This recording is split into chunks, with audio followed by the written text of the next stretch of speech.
Hi friends, ఈరోజు మన స్వప్న స్వగృహ కిచెన్లో మరొకసారి కొత్త వంటతో మీ ముందుకు వచ్చాను. అదే సోరకాయ అప్పాలండి. దానికోసం చూడండి, సగం సోరకాయ తీసుకున్నాను నేను. సోరకాయను ఇలా సన్నగా తురిమి పెట్టుకోవాలండి. ఇది లేతగానే ఉంది కాబట్టి నేను గింజలు కూడా తీయలేదండి, కొంచెం గింజలతోటే ఉంది.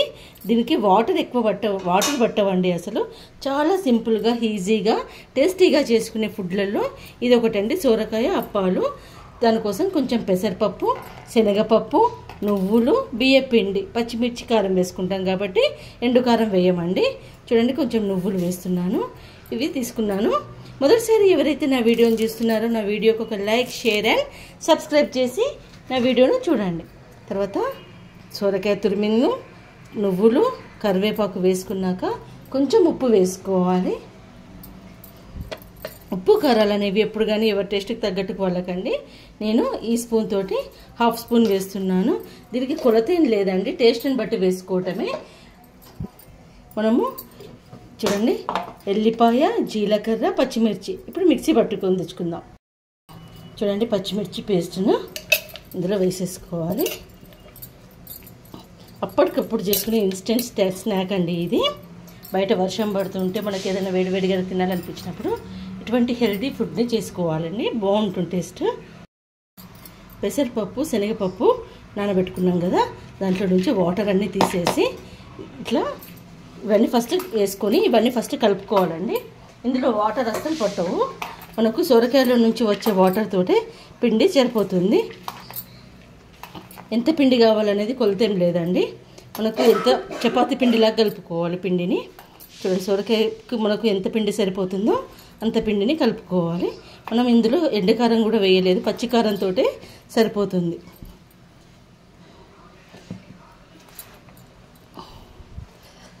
నేను తీసుకున్న పిండి కూడా మొత్తం పట్టట్లేదండి. ఇవి కొంచెం మందంగానే చేసుకోవాలి, పల్చగా చేసుకోవద్దు. గారెలు బిళ్ళల్లాగా గట్టిగా ఒత్తుకోవద్దండి, కొంచెం మందంగానే ఒత్తుకోవాలి.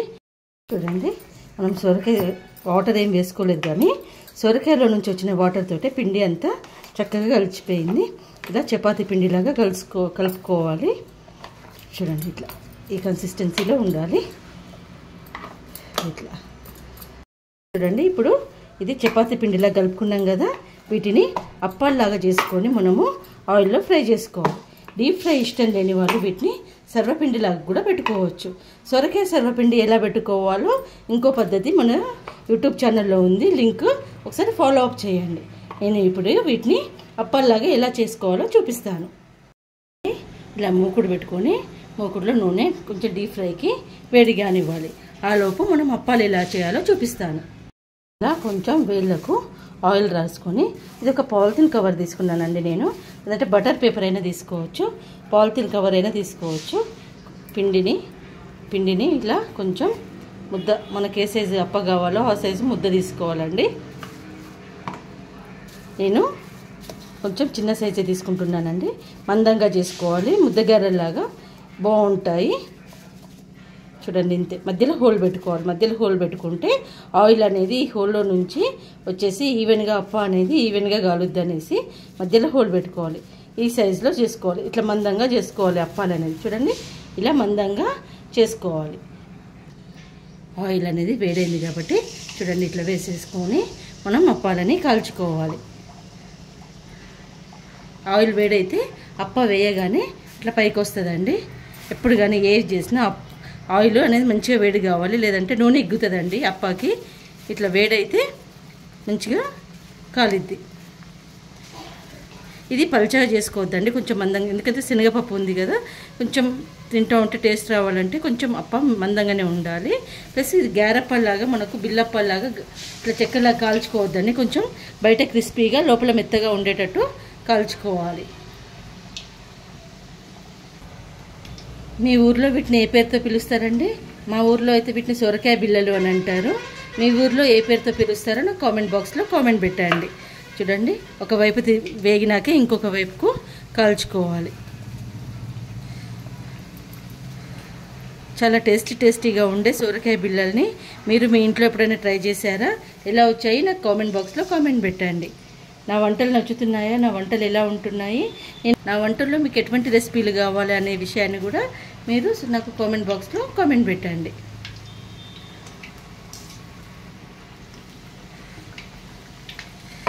ఇవి బాగా పెద్ద సైజులో చేసుకుంటే బాగుంటాయండి. ఇట్లా చిన్న సైజులో చేసుకుంటేనే చూడడానికి బాగుంటాయి, తినడానికి కూడా ఇట్లా ఒకటి పట్టుకొని తిన్నా కూడా ఇట్లా ఏర్పడకుండా బాగుంటాయండి. చూడండి అన్నీ ఇలా ఈ కలర్ వచ్చేదాకా కాల్చుకోవాలి. చూడండి పప్పులన్నీ కూడా మంచిగా వేగిపోయినాయి, సైడ్కి అంతా బ్రౌనిష్ కలర్లో వచ్చింది.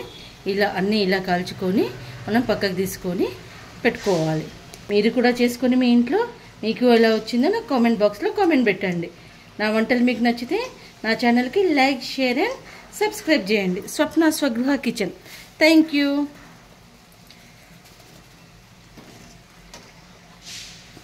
చూడండి